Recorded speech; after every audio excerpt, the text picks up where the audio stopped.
It began on a quiet morning, like any other. The kind of morning that wears a soft light gentle enough to make you believe that life is still kind. I was standing by the kitchen window, stirring my coffee, watching the mist slide down the glass. Ethan had already left for work. His cup sat untouched beside mine, a perfect half of something unfinished. He'd been leaving early lately, earlier than usual, sometimes before the sun even lifted its head. He said there were meetings. I believed him because belief was a habit I wore like a second skin. But that day, something felt different. The silence in the house wasn't peaceful anymore. It was heavy, as if it carried something unsaid. Even the ticking of the wall clock sounded sharper, like a reminder that time was moving, while I was standing still. When I opened his closet to hang a clean shirt, I noticed his usual navy suit missing. He'd taken the gray one, the one he wore on anniversaries or business dinners. My fingers brushed the empty space on the hanger, and I felt that strange stillness again, like standing too close to a storm before it breaks. That evening, he called, said he'd be late. His voice was polite, distant. I asked if he'd eaten. He said yes, then silence, the kind that fills the space between two people who have forgotten how to listen.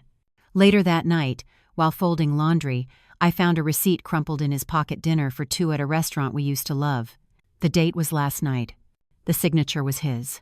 I remember sitting on the floor, holding that small piece of paper like it could burn me. Nothing on it screamed betrayal. Just 2 meals, a bottle of wine, and a quiet confirmation that my instincts were still alive. Sometimes, betrayal doesn't shout. It whispers through details: a missing suit, a late call, a receipt that smells faintly of someone else's perfume. That night, I didn't cry. I simply looked at my reflection in the window and saw a woman still trying to protect her illusions. I understand now silence can be louder than any confession. If this story spoke to your heart, if somewhere in it you saw a reflection of your own strength, then don't leave just yet. Subscribe to the channel so you'll never miss another story about women who fall, rise, and learn to live again. Share it if you believe someone out there needs this reminder tonight that peace after pain is possible, because sometimes all it takes is one story to remind us that healing begins the moment we choose ourselves. That night, the air inside our house felt different, colder, thinner, as if the walls themselves were holding their breath.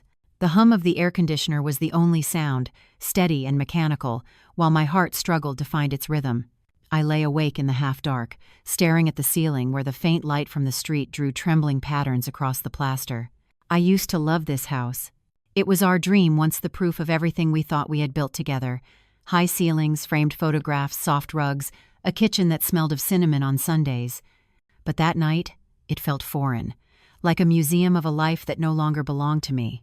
Every object carried a memory that now felt borrowed: his watch on the dresser, our wedding picture on the nightstand, the half-empty bottle of perfume I stopped using because he said it was too strong. Everything whispered the same thing: you live here, but nothing here is yours. When the front door finally opened, I didn't move. I could hear his steps, slow, deliberate, practiced. He wasn't rushing to see me. He was just arriving, like a man returning to a place of convenience, not of love. He didn't notice I was awake. Or maybe he did, but chose to act as if I wasn't. Ethan hung his coat neatly, loosened his tie, and poured himself a drink. The sound of ice clinking in glass broke the stillness like a small confession. He didn't look at me when he spoke. "I don't want you spending money on things that don't matter." The words fell easily from his mouth, calm and cold. He said it as if he were talking about a spoiled child, not his wife. I wanted to ask what he meant, but my voice refused to rise. Instead, I watched him, the man I had loved, the man I thought I knew. And suddenly, I realized how much distance can live inside the same room. There was a time when his presence made me feel safe. Now it made me feel small. He didn't notice the silence growing between us, or maybe he mistook it for obedience. He finished his drink, placed the empty glass on the counter, and went upstairs. I stayed on the couch, the soft hum of the refrigerator filling the space where love used to live. When I finally moved, it wasn't to follow him. It was to sit by the window, the same window that had once been my favorite place. Outside, the city shimmered faintly under the streetlights, and I could see our reflection on the glass. Him upstairs, a shadow moving behind curtains, me, still and invisible below. That reflection felt like the truth, two people in the same frame, already miles apart. I thought about how love fades. Not with arguments or storms, but with a quiet daily erosion. Like the way light leaves a room at dusk, so slow you don't notice until everything is gray. He used to tell me I was lucky. Lucky he worked hard. Lucky he provided. Lucky I didn't have to worry about bills. And I was grateful, for a long time. Grateful to be taken care of. Grateful not to struggle. But somewhere in that gratitude, I stopped being equal. He didn't build a partnership. He built a hierarchy. And I climbed down willingly, calling it love. I don't know how long I sat there, listening to the quiet heartbeat of the house. Maybe an hour. Maybe a lifetime. When I finally walked upstairs, he was already in bed, the light off, his back turned toward me. I looked at him, his shoulders, his hair slightly out of place, and felt a strange tenderness mixed with something darker. It wasn't hate. It wasn't even anger. It was clarity. The kind of clarity that only comes when something breaks so quietly that you can finally hear your own thoughts again. I lay beside him, keeping distance between our bodies. In the dark, I whispered to myself, not to him. Maybe this is what freedom feels like at the beginning. Empty, uncertain, and terrifying. He didn't stir. The night held us in its indifferent embrace, and I realized how alone one can be, even inches away from someone who once promised forever. Around midnight, I got up. I walked barefoot through the hall, touching the walls with my fingertips like I was saying goodbye to a home that no longer knew my name. In the study, the lamp was still on. Papers were scattered across the desk, contracts, invoices, receipts. He was meticulous with numbers but careless with secrets. I wasn't looking for proof. But life has a cruel way of giving you exactly what you're not ready to find.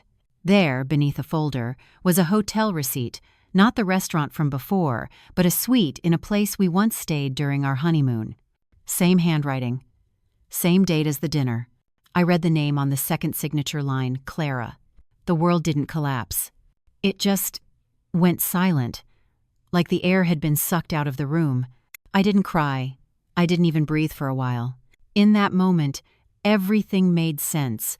The distance, the half smiles, the canceled card, the lessons about living without his money. He wasn't teaching me independence. He was punishing me for noticing. I closed the folder gently, as if sealing away a dead thing. The clock on the wall ticked softly, each second a whisper saying, "Now you know, now you know." I walked back to our room, crawled into bed beside him, and stared into the dark.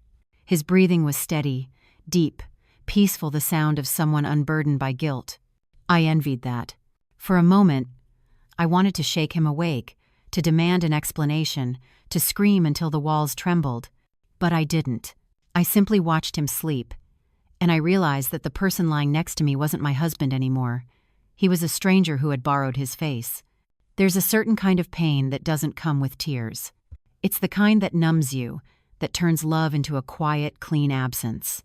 And in that absence, something new begins. Not vengeance, not hatred, but awareness. I smiled, then a small, tired smile. For the first time, it wasn't for him.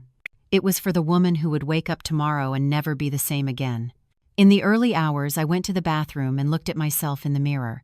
My reflection looked calm, almost serene. But behind the calm was fire. A woman stripped of her illusions is dangerous, not because she seeks revenge, but because she finally sees the truth.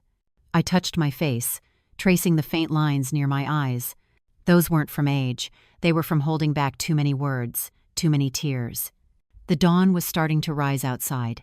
The light slipped through the curtains like forgiveness, quiet, reluctant, but real. I whispered to the mirror, "Tomorrow I'll start learning to live, not without his money, but without his shadow." And just like that, the fear began to fade. Because sometimes, the night before you reclaim yourself feels like the longest in the world. But once you've seen the truth, even darkness can't make you blind again. I understood that night. Some betrayals do not destroy you, they deliver you. And silence, once unbearable, becomes the first language of freedom. Morning came with the color of quiet steel. The light felt colder than usual, not the kind that warms your skin, but the kind that exposes what's been hidden. I stood in front of the mirror, hair uncombed, face pale with the kind of exhaustion that comes from sleepless clarity. Ethan was already gone. His side of the bed was empty, sheets perfectly straightened, like he'd never been there at all.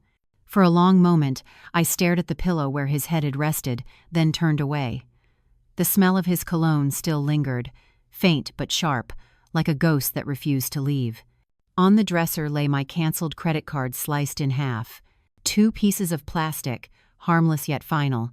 There was a note beside it in his precise handwriting. "You need to learn to live without my money." He didn't even sign his name. He didn't need to. I read the words again and again, until they lost their meaning, until they were no longer a sentence, but a scar. It was not just about money. It was about control. About humiliation. It was a message disguised as a lesson. For the first time, I didn't feel anger. I felt focus. The coffee machine hissed as I packed my bag. The air smelled like burnt bitterness. Every sound in the house seemed to echo louder than before the closing of the fridge, the zip of my purse, the click of my heels against the floor. I took my time. For 7 years, I had moved according to his rhythm, his calendar, his moods, his plans. But this morning, I moved to the rhythm of my own heartbeat. Slow, steady, intentional. I opened the folder I'd kept hidden in the drawer beneath my sketchbooks, bank statements, property documents, shared investments. I knew every number, every account, every signature. For years, I had handled the paperwork he never bothered to read. He'd say, "You're good at these boring details, sweetheart." I smiled then. Yes, I was. He had no idea how much power he had handed me out of arrogance. The city was just waking when I stepped outside. The sky was a dull silver, the streets still half empty, shops pulling open their shutters. I felt invisible, and it was liberating. The bank stood on the corner, tall and glassy, reflecting a sun that hadn't fully risen. As I pushed the door open, a gust of cool air met me. The scent of disinfectant, paper, and quiet authority wrapped around me like armor. I walked straight to the counter. The clerk, a young woman with kind eyes, greeted me with a smile. "Good morning, how can I help you?" I smiled back. "I'd like to speak with the branch manager, please. It's regarding a joint account." Her eyes flickered for a moment, curiosity, maybe empathy. She nodded and gestured to the seating area. While waiting, I looked around. Men in suits, women in heels, everyone pretending to be in control of something, their time, their finances, their lives. But control is an illusion, I thought. The real power lies in who you stop needing. The manager's office was bright and impersonal. He was a middle-aged man with glasses and a voice too polite to be sincere. He shook my hand and motioned for me to sit. "Mrs. Ward, how can I assist you today?" I placed the folder on his desk, every page arranged with care. "My husband and I share several accounts here. Some of them list me as co-owner, others as secondary. I'd like to review the ones under my name and make a few changes." He adjusted his glasses, scanning the documents. "Of course. May I ask what kind of changes?" I met his eyes calmly. "I'd like to withdraw all funds from the accounts under my name and revoke his authorization to access them." He hesitated. "That's quite a step, Mrs. Ward. Are you sure?" "Yes." Just one word, but it filled the room like a closing door. He nodded, understanding something unspoken. Paperwork followed signatures, initials, confirmations. Each stroke of the pen felt like cutting another thread that had bound me for too long. When it was done, he said softly, "You're free to transfer these funds anywhere you like. Would you like us to send a statement to your home address?" "No," I said. "Send it to my personal email instead." He smiled faintly. "Understood."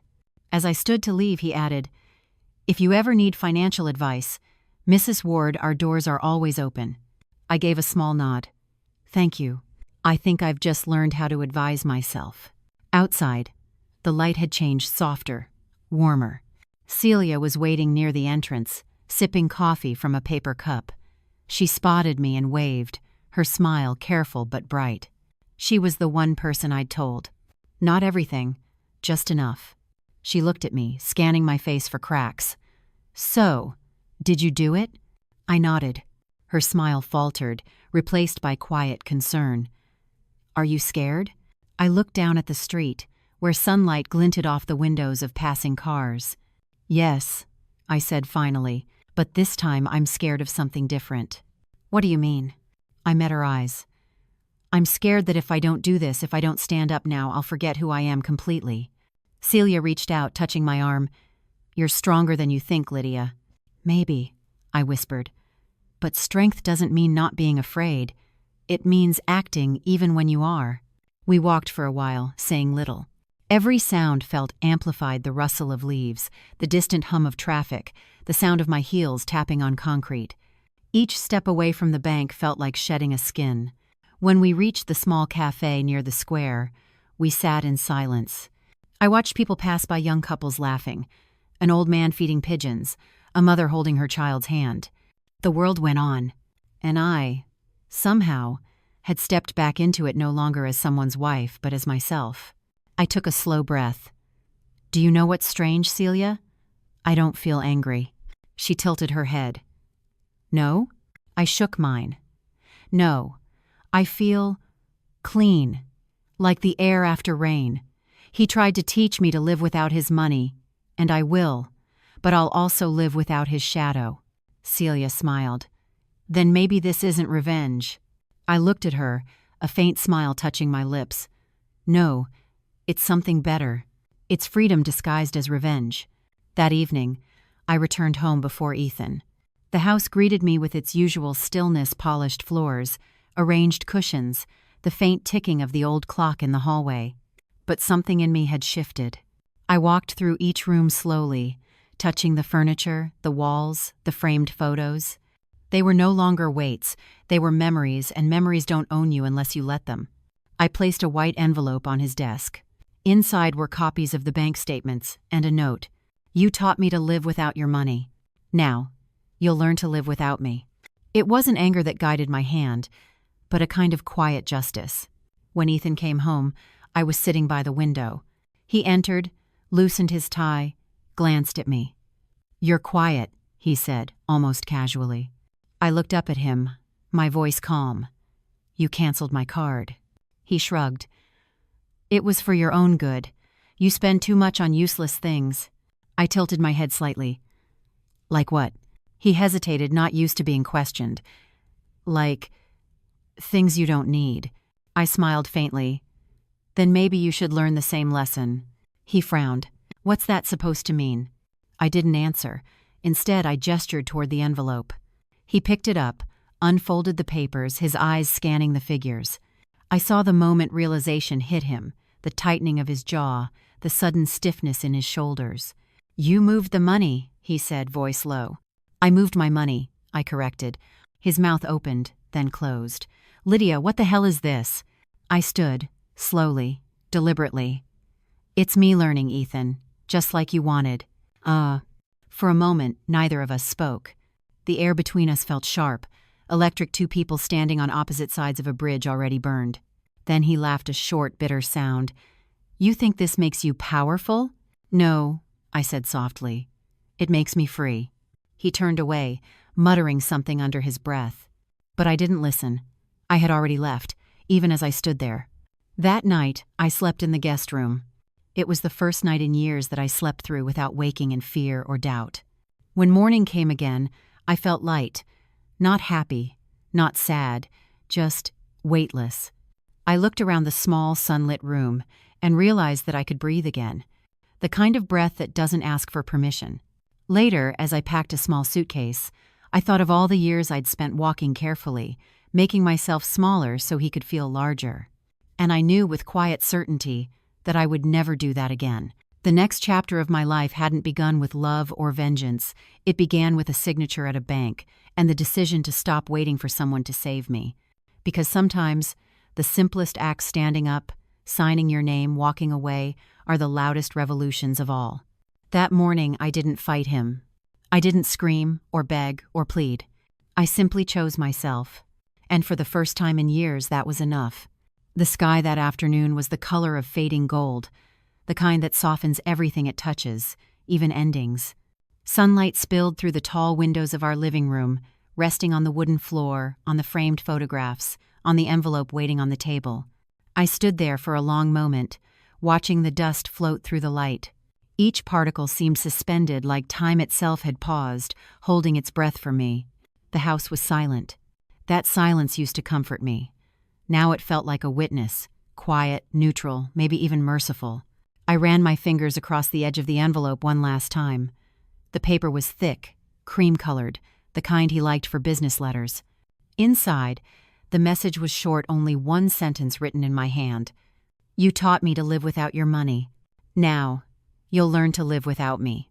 I placed it neatly on the table where he'd find it first, right beside the glass decanter he refilled every Friday evening. Then, I walked toward the door. Outside, the light hit my face with a gentleness I hadn't felt in months. The air was warm, carrying the faint scent of rain that hadn't yet fallen. I took a deep breath, not because I needed air, but because it was the first time I truly owned it. No tears. No pleas. Just a calmness that came from finally stopping the fight to be understood. There are moments when leaving isn't about escape. It's about choosing the version of yourself that can still grow. As I stepped down the porch, I looked back once, not out of longing, but to mark the memory. The curtains fluttered in the window, and for a fleeting second, I imagined the echo of my old life waving goodbye. The taxi waited at the curb. The driver, a gray-haired man with soft eyes, helped me load my suitcase. He asked quietly, "Moving out?"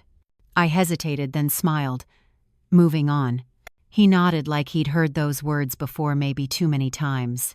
The car pulled away, and the house grew smaller in the rearview mirror until it disappeared into the blur of sun and shadow. I didn't look back again. The city unfolded before me like a story I'd forgotten how to read: narrow streets, balconies with hanging plants, children chasing a ball along the sidewalk. The world was ordinary, alive, unapologetically moving forward. I found a small apartment near the river, not fancy, but full of light. The landlord, an old woman with silver hair tied in a bun, showed me around. The paint was peeling near the windows, the floor creaked when I walked, and the walls carried faint traces of someone else's laughter. It was perfect. I signed the lease on the spot. That first night I unpacked only the essentials. A few clothes, my sketchbooks, the small framed photo of my parents. The rest could wait. Freedom doesn't arrive in one piece. It comes slowly, breath by breath, like dawn creeping into a dark room. I made tea and sat by the window, looking at the river. The surface shimmered with the last light of evening, rippling gently, refusing to stay still, and I thought, so this is what it feels like to live again. I didn't cry for what I'd lost. I simply sat there, holding my cup, listening to the world without him in it. For years, I'd been so used to living under his definition of order, where everything was predictable, controlled, quiet. Now, the chaos of my own making felt divine. A week later, I started my first freelance project: interior design for a small bookstore. The owner, a kind woman named Ruth, didn't know my story, and I didn't offer it. She just said, "Make it feel like a place where people remember who they are." I smiled. I think I can do that. As I drew the first lines on paper, my hands trembled slightly, not from fear, but from the thrill of creating something without permission. The scent of pencil and coffee filled the room, and for the first time in years I felt the old spark, the version of me that existed before him. Every hour, every sketch, was a small act of reclamation. Sometimes, at night, I'd still wake up thinking I heard his footsteps, the familiar rhythm down the hallway, the soft click of his watch against the table. But when I opened my eyes, there was only silence and the hum of the city outside. And that silence, once unbearable, began to feel like a companion. There's a strange beauty in solitude when it's chosen, not forced. You start to see yourself clearly again, not as a reflection in someone else's gaze, but as your own, unfiltered truth. One evening, a letter arrived, no name on the envelope, but I knew his handwriting before I even opened it. He wrote, "You've made your point. I didn't mean for things to go this far. Come home, Lydia. Let's talk." I folded the letter carefully and placed it in a drawer. I didn't hate him, but the word home no longer meant the same thing. Sometimes, people mistake ownership for love, and sometimes, walking away is the only way to teach them the difference. Days turned into weeks. Work kept me busy: designs, meetings, late nights sketching under the soft glow of my desk lamp. I was earning again. Not much, but it was mine. Every bill I paid with my own hands felt like a tiny victory. Every meal I cooked for one tasted like freedom, quiet, simple, earned. I started writing small notes to myself on sticky paper. Remember how it feels to breathe. You are enough. The world is still kind if you let it be. They decorated the edge of my mirror like small prayers. One afternoon, as I left the bookstore project site, I saw Ethan across the street. He was standing beside his car, talking on the phone. His suit was immaculate, his posture the same, but his face looked different. There was something hollow around the eyes, something restless in the way he shifted his weight. He hadn't seen me. For a moment, I just watched him, the man who once defined my world. And I felt nothing. No hate, no longing, no grief. Just the quiet realization that the story we wrote together had reached its last page. I turned and walked away before he could look up. That night, rain came. It fell softly at first, then harder, drumming against the windows, filling the room with rhythm. I sat by the window again, wrapped in a blanket, watching the river swell with the storm. Lightning flashed across the water, brief, fierce, and beautiful. And in that flicker, I saw everything clearly. I had lost nothing that truly belonged to me. All I'd left behind was a cage built out of fear and habit. Freedom is not comfortable at first. It's raw, unpredictable, and lonely. But it's honest, and honesty, I realized, is the purest form of peace. Weeks later, I received the final divorce papers. The lawyer called to confirm, his voice brisk and professional. I signed them quietly, sitting by my window, pen steady in my hand. When I sealed the envelope, I felt no triumph, only completion. Endings are not victories, they're acknowledgments of truth. I mailed the papers, walked back along the riverside, and bought myself a single white tulip from a flower stall. The woman selling them smiled. "For someone special?" I nodded. "Yes, for myself." As spring approached, my apartment slowly turned into a home.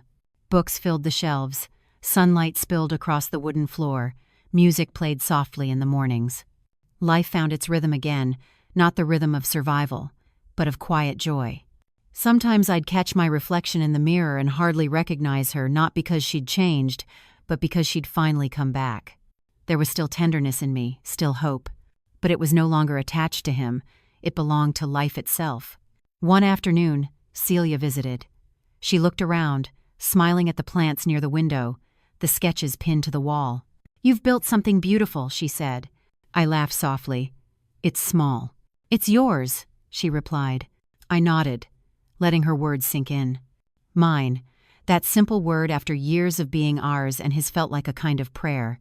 That evening, as the sun dipped below the horizon, I returned to my desk.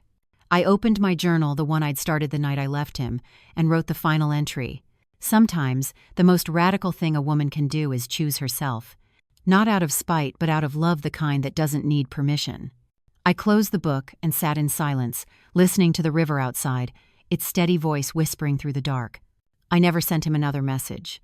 I never answered his calls. There was nothing left to say. Some stories end not with anger, but with understanding that love without respect is just captivity with flowers. I no longer needed revenge. He would live in the world he built, one where money spoke louder than hearts. And I would live in mine where silence meant peace and freedom meant everything. When I left, he lost a wife, but I found a life. The courthouse smelled faintly of old paper and rain. It was the kind of smell that clings to places where people come to end stories. Dry ink, polished wood, quiet endings disguised as legal formality. I arrived early, dressed in a simple beige coat. No jewelry, no perfume. Just me, unadorned, unhidden. The clerk at the front desk asked for my name, and when I gave it, her polite smile was almost kind. She pointed toward the corridor. "Courtroom 3, Mrs. Ward." For a moment, the title felt strange, not because it would soon be gone, but because I realized how long it had been since it meant anything. Inside, the air was heavy with silence. Ethan was already there, standing by the window. He turned when I entered. For a second, neither of us spoke. He looked smaller, not physically, but in presence. The confidence that once filled every room he walked into had drained from him. His suit hung a little loose, his eyes, once sharp, were tired, ringed with sleeplessness. He gave a half-smile, brittle, uncertain. "I didn't think you'd come." "Oh." I set my bag on the bench beside me and sat down. "You didn't think I'd finish what I started." He sighed, rubbing his temples. "Lydia, this isn't necessary. We could still—" "No." Just that. Quiet, steady, final. He froze, as if the simplicity of that word wounded him more than anger ever could. When the judge entered, everyone stood. I watched her face as she read through the file, her expression neutral, just another case in a day filled with endings.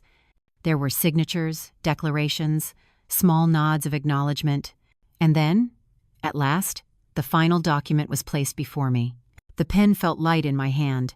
I looked down at my name, Lydia Ward, printed neatly on the line. For a brief moment, I thought of all the times I'd written that name before, on checks, letters, birthday cards, documents he never read. Now it was a name I was setting free. The pen touched paper. One signature. And everything that had once held me vanished into ink. When I looked up, Ethan was watching me. His voice was softer now, almost pleading. "I didn't think you'd really go through with it." I met his eyes. "You didn't think I could live without you," I said. "But you were wrong." He swallowed, looking down, his hand clenched slightly on the table, knuckles pale. "I never wanted to hurt you." "No," I said quietly. "You just wanted control." He flinched. Not from the words, but from the truth in them. There was no anger in me anymore. Just the clarity that comes after a long storm, when you realize nothing needs to be rebuilt exactly as it was. Outside, the rain had started again. I walked out of the courthouse and stood beneath the overhang, watching it fall. Each drop hit the pavement with a soft sound, steady and endless. Behind me, Ethan called my name once. I turned slightly, enough to see him standing in the doorway, a man who had once believed the world bent to his will. Now, he just looked lost. He took a step forward. "Lydia, please, what do you want me to say?" "Nothing," I said. "It's done." "Ah." He nodded slowly, the weight of that truth settling on him like the rain. And then I walked away. I didn't rush. I let the rain fall on my hair, my face, my hands. It was cold, but it didn't bother me. It felt cleansing, like the world itself was washing off the last traces of what I'd endured. People passed by with umbrellas and hurried steps, but I just walked through the rhythm of the rain, through the sound of my own heartbeat. For the first time, I didn't feel like I was running from something. I was walking toward myself. Back at my apartment, I made tea and opened the window wide. The river below shimmered under the gray sky. Steam rose from the cup in my hands, curling in soft shapes like ghosts of old fears leaving me.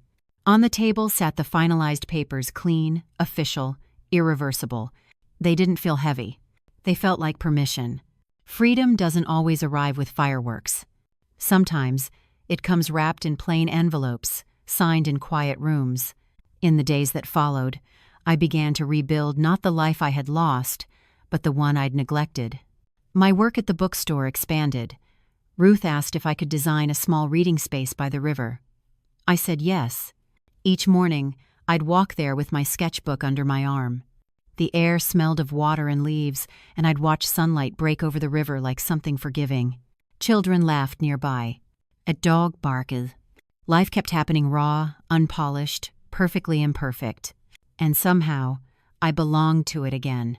One morning, I saw Ethan across the street. He wasn't with anyone.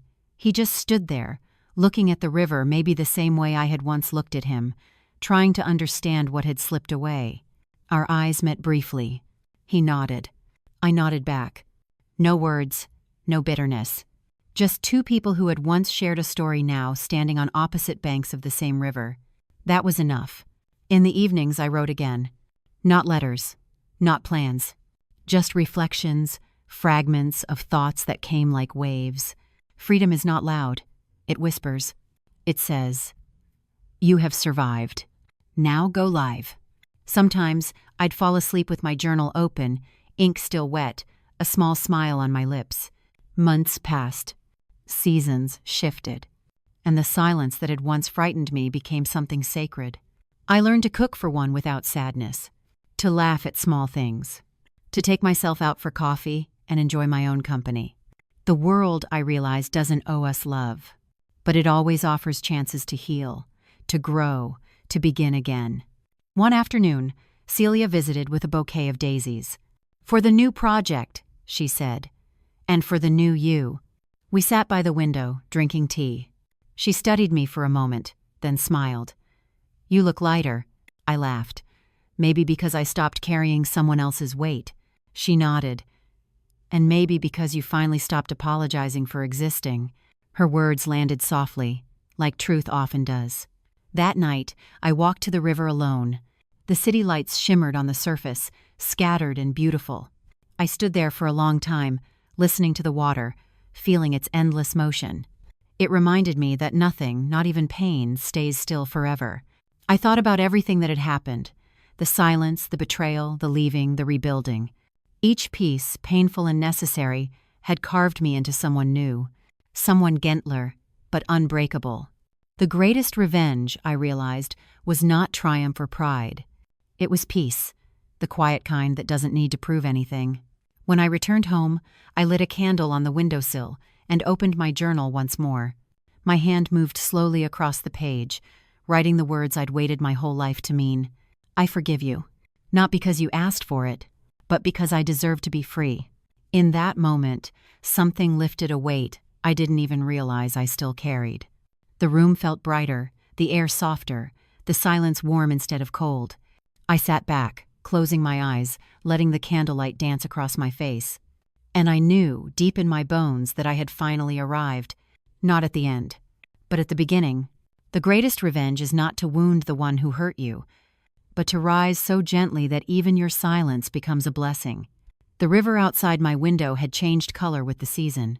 It was no longer silver like winter, nor golden like spring. Now it was deep and blue calm but alive. I watched the water move every morning, and it reminded me that even stillness can hold motion, and that peace is never absence. It is presence without noise. It had been nearly a year since I left Ethan.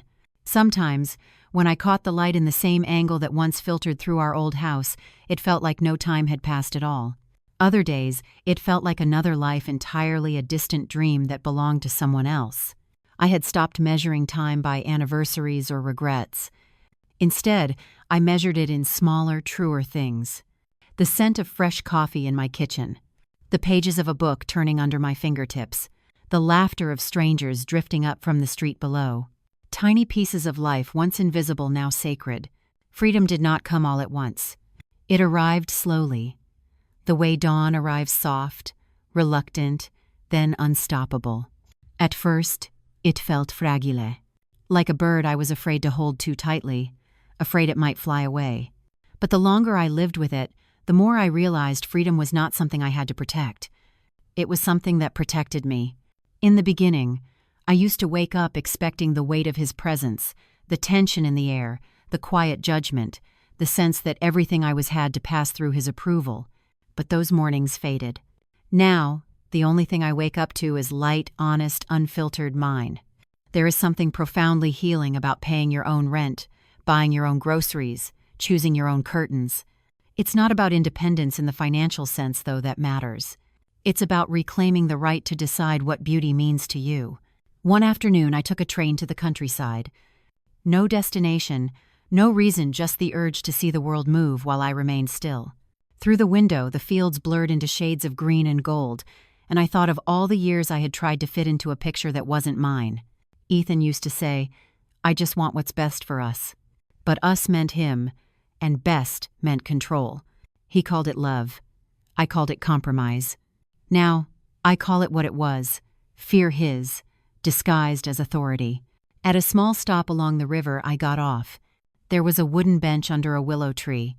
The air smelled of grass and the faint sweetness of rain. I sat there, eyes closed, and listened to the sound of water touching stone. In that stillness, a thought surfaced. All along, I had been waiting for closure, for an apology, an explanation, a final sentence to the story. But closure is not something given. It's something chosen, and I had chosen it the day I walked away. That evening, I wrote in my journal, "I no longer seek forgiveness. I no longer wait for justice. I only wish for clarity, the kind that makes even pain look purposeful. When you stop needing to prove your worth to the one who hurt you, you begin to heal in ways they will never understand. Healing is not a performance. It's the quiet rebuilding of the soul when no one is watching. Months later, I received a message from Ethan. It was brief, polite, like two strangers acknowledging a past they both survived. He said he had moved to another city, that he hoped I was doing well. There were no apologies, no confessions. For the first time, I didn't feel the need for them. Forgiveness had already happened, not as a favor to him, but as freedom for me. I deleted the message gently, without anger. Some things don't need to be kept. I began teaching design part-time at a community center. Young women, many of them quiet, unsure, brilliant in the way people are when they've never been told they are. They reminded me of myself, the version that still asked for permission to exist. One day, after class, a student lingered behind. She hesitated before speaking. "How do you know when to leave someone?" I looked at her, seeing both the fear and the hope in her eyes. "You'll know," I said softly. "The day you start shrinking to make someone else comfortable, that's the day your heart has already packed its bags." She nodded slowly, her eyes glistening. I smiled. "And when you do leave, don't rush to hate them. Hate keeps you tied to what you escaped." Her tears fell, quiet and necessary. And I realized sometimes healing becomes a gift we pass on without meaning to. At night, I often sat by the window, watching the moonlight spread across my desk. I would think of all the versions of myself that had lived before this one: the trusting girl, the careful wife, the silent observer, the woman who finally said enough. Each one had served her purpose. Each one had died a little so I could live now unafraid, unowned, unbeholden. Freedom, I learned, is not loud. It doesn't shout. It doesn't demand to be seen. It just exists steady as breath, quiet as faith. Sometimes people ask if I believe in love after everything. I do, but not the kind that cages you, or measures your worth, or calls control protection. I believe in the love that expands, that says, "Be who you are, and I'll stand beside you, not over you." If I ever love again, it will be with open hands. Because anything that needs to be held too tightly is meant to leave. The seasons turned again. Spring returned with its gentle cruelty, reminding the world that everything broken could bloom again. My apartment filled with flowers that I bought for no reason other than beauty.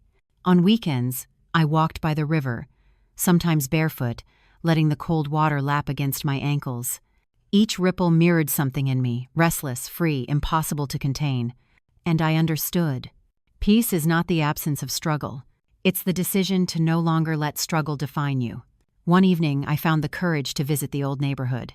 The house was still there, standing proud and hollow. Someone else lived in it now.